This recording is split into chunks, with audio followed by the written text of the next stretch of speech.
Coucou les filles, je suis vraiment contente de vous retrouver enfin pour une vidéo grossesse. Je sais que cette vidéo vous l'attendez depuis un petit bout de temps maintenant. Donc voilà, aujourd'hui je la filme pour vous. Donc voilà, je suis vraiment contente de la filmer. Je suis contente de vous retrouver. J'ai tout noté sur mon téléphone, donc on va commencer tout de suite. Alors, on s'était laissé à mes 6 mois de grossesse et j'avais rendez-vous chez gynéco le lendemain. Je me souviens à ma dernière vidéo grossesse que j'ai fait. J'en ai fait qu'une seule d'ailleurs. Mais j'avais rendez-vous le lendemain chez le gynéco et j'avais rendez-vous pour l'écho 4D qui s'est super bien passé. Même si on ne l'a pas beaucoup vu, on a adoré vraiment cet écho. C'était un moment magique qu'on a partagé tous les trois. Et le bébé se cachait, en fait, il avait sa tête collée sur le placenta, du coup on ne pouvait pas le voir. Le docteur, la gynéco a essayé de mettre un engin qui vibre donc sur mon ventre pour essayer de le faire bouger et qui tourne la tête mais toujours pas. Elle m'a mis dans toutes les positions possibles et imaginables, il a pas voulu se montrer mais c'était pas grave, on a bien un petit bout de son visage et ça a suffi pour nous rendre les plus heureux du monde. Et voilà, j'ai fait ce même jour mon test de glucose qui s'est plutôt bien passé. C'était pas si désagréable que ça, c'était pas agréable bien sûr, mais c'était pas un truc horrible parce que j'en avais entendu beaucoup de mal, donc j'appréhendais un petit peu ce rendez-vous. Et vraiment, on est arrivé là-bas à 8h, j'ai pris donc un grand verre de sirop, je savais pas de goût particulier, juste le goût du sirop. J'ai mis une paille, je l'ai avalé le plus rapidement possible parce que c'est vrai que c'était pas très agréable. Et j'ai fait une prise de sang 1 heure après, on m'a appelé le lendemain et tout allait bien, donc j'avais pas de diabète gestationnel parce que je crois que c'est ça qu'on recherche quand on fait ce test-là. Donc tout était parfait, voilà. Donc ensuite, à la fin de mon 6e mois, au début du 7e mois, j'ai commencé à avoir des douleurs aiguës. Enfin, j'ai pas eu beaucoup de douleurs, mais ça m'arrivait quelques fois dans la journée, 2-3 fois dans la journée, des douleurs vraiment très aiguës, comme si on mettait un couteau, donc des douleurs pelviennes en bas.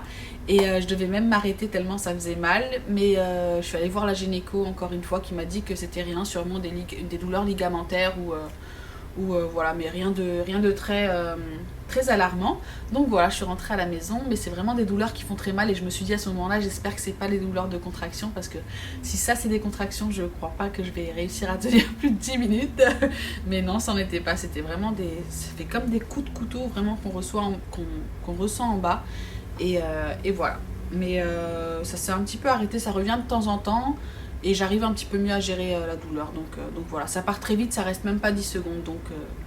Donc voilà, j'arrête pas de dire donc voilà, je suis désolée. Ensuite, à la fin de mon 7e mois, j'ai commencé à ressentir des remontées acides. Je crois que c'est très commun, mais voilà, c'est vraiment le symptôme qui, moi, m'a dérangé le plus de tout au long de ma grossesse parce que c'est vraiment chiant. Il suffit que je m'allonge pour que ça remonte. Je peux pas m'allonger 5 minutes. Le soir au coucher, c'est vraiment voilà, embêtant. Mais bon, c'est pas très très grave, c'est juste chiant. Donc voilà, mes remontées acides, j'en ai vraiment beaucoup. Il suffit que je mange quelque chose, après chaque repas, je ressens des remontées. J'ai même presque plus envie de manger tellement... Non, ça m'empêche pas de manger. Parce que aussi j'ai un appétit qui est devenu très accru. Mais voilà, ça m'empêche pas de manger, mais c'est vrai que c'est vraiment chiant. Voilà, donc mes remontées acides. Ensuite, je fais beaucoup de rétention d'eau. Ça aussi, c'est vraiment un truc qui m'est tombé dessus fin du 7e mois. Et donc voilà, beaucoup de rétention d'eau. J'ai des jambes... vous pouvez pas vous imaginer, j'ai pris 2 tailles de chaussures, c'est à ce point-là. Donc j'ai les mains aussi des fois qui enflent. Là, elles sont pas très enflées, pas du tout même. Mais il arrive des fois que je me réveille la nuit, je peux plus bouger mes doigts ni mes orteils. Tellement j'ai de l'eau. Donc voilà, dans mes jambes, dans mes pieds. C'est un petit peu, je sais pas si vous vous souvenez, mais Kim Kardashian faisait beaucoup de rétention d'eau. Et il y avait des photos d'elle partout sur internet, ça avait fait un buzz avec ses pieds très enflés. Je m'étais dit même waouh, c'est incroyable comme les pieds peuvent enfler. J'imaginais pas que ça pouvait m'arriver, mais franchement c'est incroyable. Si vous savez pas à quoi ça ressemble, vous pouvez taper Kim Kardashian, je sais pas, rétention d'eau peut-être, et vous verrez à peu près ce que j'ai. Donc voilà, beaucoup de rétention d'eau. J'essaye de faire un petit peu de natation. Je fais beaucoup d'activités, donc je pense pas que c'est le fait de faire des activités, bien au contraire. Quand je suis à la maison toute la journée, j'ai pas autant de... Mes pieds ne gonflent pas autant, donc je pense que c'est le fait aussi de marcher peut-être beaucoup. Et on m'a dit que le sel et autre chose que j'ai oublié, mais c'est pas grave. Donc voilà, donc, mais ça m'empêche pas non plus de manger du sel. En ce moment, vraiment, je mange. J'ai des envies, mais de tout. J'ai envie de manger toute la journée, tout le temps, H24. En parlant de ça, j'ai pris donc 20 kilos. Et c'est pas encore fini parce qu'il me reste un mois. J'ai vraiment beaucoup pris. Je pense que la rétention d'eau est liée aussi un petit peu pour quelque chose. Mais oui, j'ai pris 20 kilos. C'est pas grave, je compte les perdre après. Et voilà, j'ai pris 20 kilos. Ensuite, donc je pense que c'est par rapport aux symptômes, je pense que j'ai tout dit. Je commence à avoir un peu des troubles de la vision. Je sais pas comment vous expliquer ça, comme des petites mouches ou des petites étincelles que je vois quand je me concentre trop, quand je suis trop près de quelque chose. Mais apparemment ça aussi c'est normal et voilà. Sinon je pense que niveau symptômes j'ai à peu près tout dit. Le bébé bouge toujours autant. C'est plus des coups que je ressens, mais c'est plus c'est comme si en fait il se retournait. En fait je sens plus des grands mouvements que des coups.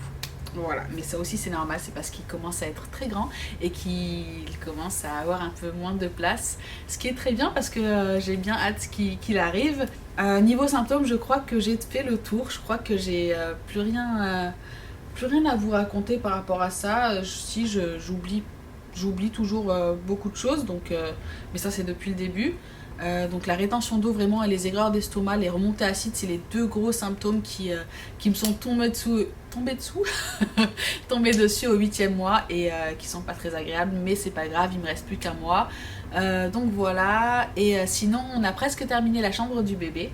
Donc voilà, ça aussi, j'essaierai de vous faire une vidéo quand la chambre sera terminée pour vous la montrer. Et en ce moment, donc on s'occupe des papiers à mettre, à rassembler pour la naissance du bébé parce que comme vous le savez j'habite en Thaïlande.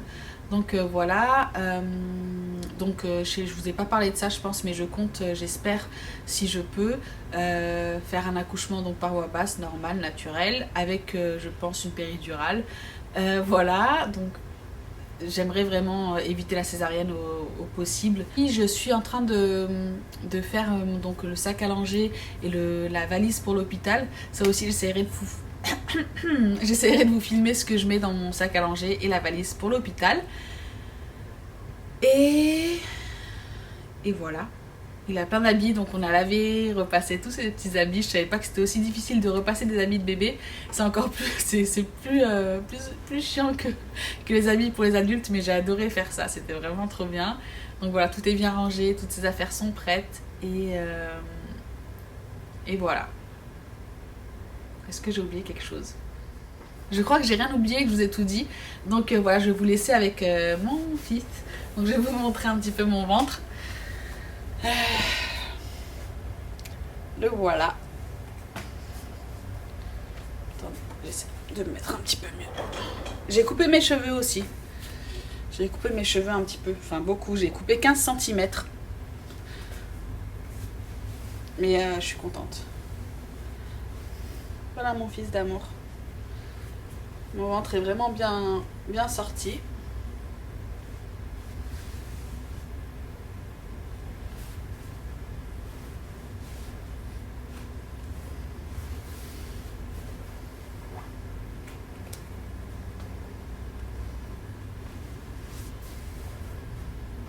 Et donc voilà, merci beaucoup d'avoir regardé cette vidéo. Je suis vraiment contente de l'avoir filmée enfin.